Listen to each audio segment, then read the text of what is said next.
經過咗2場嘅熱身賽之後咧，喺紅衫嘅香港隊咧就係終於喺主場咧係先對卡塔爾進行07年亞洲杯外圍賽 F 組嘅賽事啊。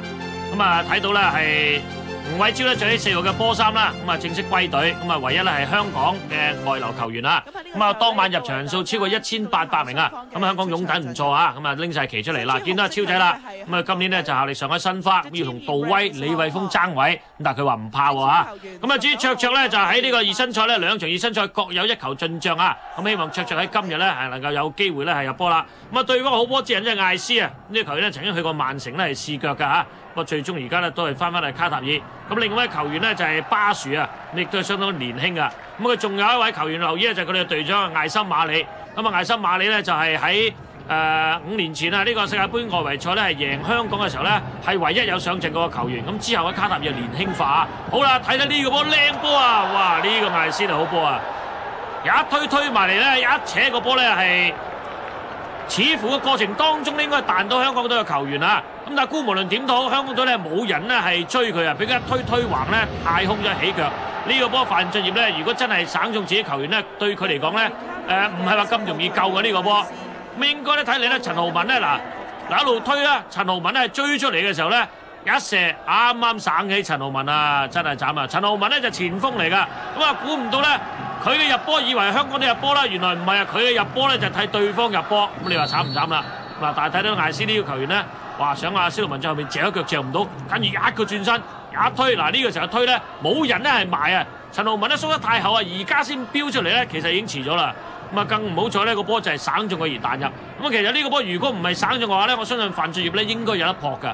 嗱呢個波推橫推咗幾多步啊？推咗成5、6步咧都冇人埋嚟掹，最終起腳就彈中而再彈高。咁啊呢個波咧就對於范俊嚟講咧真係收死佢㗎，真係估唔到波會咁樣彈上去㗎！1-0啦，香港隊落後。咁香港隊嘅守衞咧縮得太後啦，喺呢個射程嘅範圍，人哋起腳都冇人上嚟咧，係攔截佢。好啦，跟住卡塔爾又嚟呢個好波之人嚟㗎，呢個9號嘅巴殊啊過咗個 A 啊鏟喎，唔知球證咧有冇需要有？咁啊球證咧就吹罰啦。咁啊今場波咧係執法嘅球證咧就係日本籍嘅球證嚟嘅。睇呢個罰球點樣處理？地波喎，佢唔係啄高喎，地波拉埋去撞出唔緊要，有翻。今次咧負嗰個高波埋去，頭槌一撞，哎呀！范俊業咧緊落地咧，趴咗呢個波出去，角球啊，輸角球啊！咁啊，即係話白衫嘅卡塔爾咧係得到角球啦。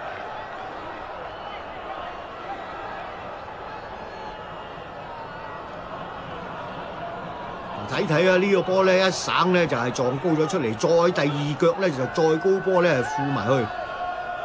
哦，一頂呢個波，如果范俊業撲唔到咧，貼柱入網嘅。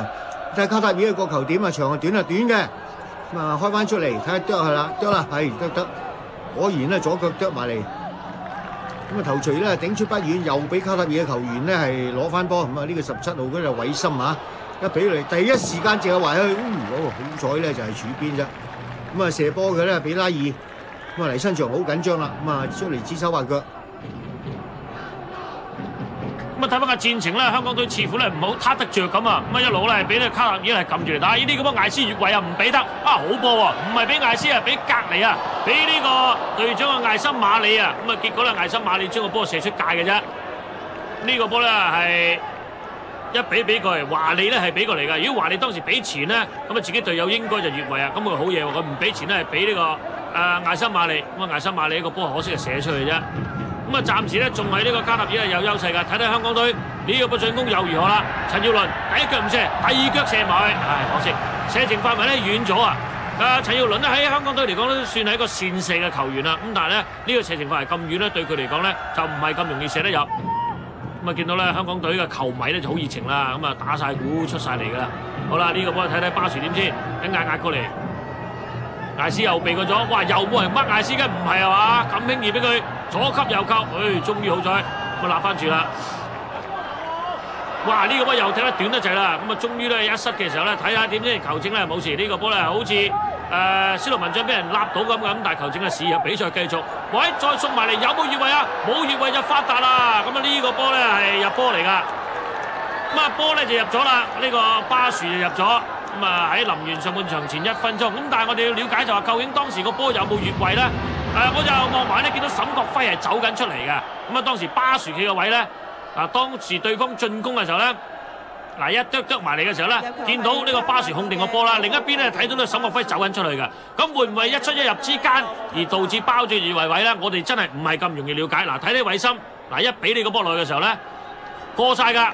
咁啊，完全咧而家先見翻呢個沈國輝頭先啱先走出嚟嘅。咁但係喺咁嘅情況之下咧，我哋只有係相信旁證嘅判斷。嗱，呢個波可能會睇得清楚啲啦。嗱，走出嚟嗱，如果喺呢個位巴殊咧應該越位，不過呢個位係睇唔到沈國輝嘅，因為沈國輝未入鏡。嗱，而家先見翻呢沈國輝入鏡頭啊。咁啊，所以咧喺呢個都幾具爭議性嘅情況之下咧，但係球證旁證咧就認為冇越位。咁我哋咧亦都好無奈啦，咁輸到2-0啦。好啦，咁睇下香港隊係點啦？吳偉超咧亦都谷上喺前場助攻啦，隊友咧回翻俾佢，拱順咗，係咪俾右邊咧？係冇錯，俾右邊，俾翻佢啦。吳偉超助攻好我哋嘅呢個波，回傳入咗禁區，鏟翻出嚟，哎呀，佢自己咧攞唔到，哇！再想標買起腳，對方就鏟到啦，跟住呢個拉高啦，呢一腳咧拉得太高啦，咁啊射波嘅咧就係呢個文比德啊，拉高咗。吳偉超呢次助攻咧都幾有份量啊！卒之呢個波咧就係去到射程嘅範圍，可惜咧文比德咧射高咗。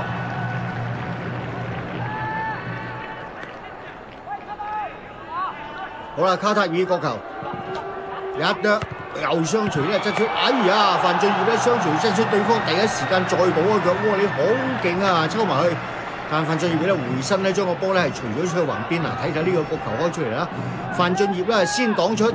哇！對方拉個窩，你好勁啊，貼住眉底落啊！好彩咧，范俊業後時咧係將個波咧拖出龍門後邊。咁啊落後2球波，紅衫嘅香港咧就係睇下點樣反駁啦。高波掛埋去，灼頭錘一壓，哎都幾有威脅啊！累到對方嘅守門員托完波之後咧個面咧撞柱添。咁啊壓埋去灼呢個波都幾有威脅啊！咁啊再睇睇啦，潘耀灼啄埋去。灼一壓，咁呢個波咧及時咧托咗出去嘅，咁呢個沙亞咧將個波托出去之後咧個面咧冚到柱，冇事嘅，應該冇事嘅，呢個卡塔爾嘅領隊啊，點啊？兜叫，哇6隻腳一齊，哦加埋仲8隻都有啦，最後咧。豪豬咧攞到個波嗰度咧，叫腳嘅之間咧就有多次係衝突嘅，好彩咧球證咧就係點啊出嚟攔住先，嗰陣掹扯咧梗有㗎啦，頭先都好混亂啦成4個球員咧8隻10隻腳咧就係翹埋一堆咧，想話掠翻個波，咁啊點啊灼咧又俾人撞下頭添，球證啊趕呢個巴殊出場喎。咁變咗卡塔爾實過嚟睇睇啦，咁啊呢個巴殊咧就坐低個波甩咗啦，企翻起身又叫，哇！成6隻8隻腳咧一齊，咁呢度咧就巴殊咧就係跌低之後咧有所動作咧係侵犯呢個潘耀卓，咁啊潘耀卓咧俾佢側咗一錘個頭，咁啊球證啊睇到即刻咧趕阿巴殊咧係出場嘅。好啦，香港隊係點咧？反駁不成。咁講實力咧，無可否認咧，卡塔爾係高啲嘅。咁啊，近幾年咧，卡塔爾嘅進步咧係神速，而香港咧亦都係呆住不前。有冇越位啊？呢個波唔知有冇喎。哇！喺呢個波出嚟噬人喎，范俊業噬唔到啊！卒之又冇越位，又噬唔到人。佢呢個咧就係馬查迪咧，就係好輕易追前咧，將個波咧探咗入空門，3-0啦！卡塔爾贏到。范俊業好彩啊！呢個波應該紅牌趕佢出場啊！嗱，你睇呢個波咧，其實亦都係另一個爭議啊，因為一出一入之間咧，有冇越位咧，亦都係純粹係靠呢個旁證嘅指示嘅啫。嗱，但係問題范俊業咧，嗱咁樣出嚟，佢根本就唔係要個波，根本就係踢人嘅。呢腳一扔咧，但係都幾肉酸啊，因為你扔完人哋都唔係瞓喺度，仲可以偷翻你個波射入你個空門。咁你諗下，咁你扔佢做咩咧？嗱，呢個波一比係好靚啊，比好靚。咁但係應該如果我哋喺呢個肉眼睇咧，真係暫時都分唔到。問題呢個波扔出嚟咧，范俊業咁樣做法咧，就以為咧係有用，但係其實一樣冇用，因為波係照輸。咁而難得嘅咧，球證咧西川紅一咧又唔俾紅牌佢喎，我都唔明點解唔俾紅牌趕范俊業出場。佢明知你踢人都唔係要波㗎，范俊業呢啲波你要好好諗諗啦。好啦，咁啊結果咧係3-0嘅戰果啊！咁啊卡塔爾咧喺第一場嘅賽事咧就贏波，咁啊相反咧我哋香港隊咧就喺第一場嘅比賽咧輸0-3啊！最後咧我哋訪問過黎新祥啊。其實始終都係輸波，但係我哋即係始終都唔夠硬淨啊，係嘛？即係尤其對呢個國際賽咁嘅情況之下，我哋好似係仲係好似覺得喺本地聯賽咁嘅情況，啲動作啊太過即係話好拘謹啦，係嘛？其實踢國際賽唔應該係咁樣，因為我哋唔係麻又好硬淨去搶波啊，同人去爭奪咯咁樣。同組另一場賽事，烏茲別克贏孟加拉5-0啦，咁啊結果目前咧烏茲別克排第1位，卡塔爾第2，香港同孟加拉暫時未有分數。